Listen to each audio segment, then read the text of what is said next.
Et je trouve que la thérapie de la relation par la relation, et pour tous les coachs gestaltistes qui nous écoutent, et pour ceux qui ne connaissent pas encore, je vous invite à vous y intéresser, c'est regarder l'autre, regarder sa sensibilité ou justement sa froideur quand il parle de quelque chose qui devrait être émotionnel. Par exemple, j'ai des clients qui sont clairement harcelés au travail et qui vous décrivent ça tout froidement.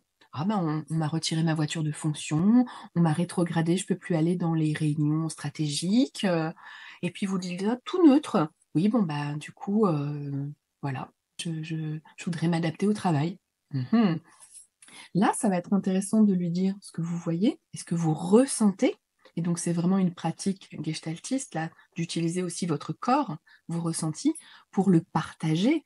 Donc, j'imagine que dans cette situation, vous pourrez ressentir de l'agacement ou de la frustration, puisqu'on t'enlève quand même ta fonction. Tu étais haut dirigeant et là, tu es quelque part rétrogradé. Enfin, moi, en tout cas, si j'étais dans cette situation, je pourrais me sentir harcelée.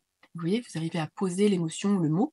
Ça, c'est ce que vous devez pratiquer a priori, mais je pense que c'est particulièrement utile pour les hauts potentiels qui se sont déconnectés des émotions trop fortes. Vous voyez, c'est leur permettre à travers ce qui se passe dans la relation avec eux de reprendre conscience de leurs ressentis.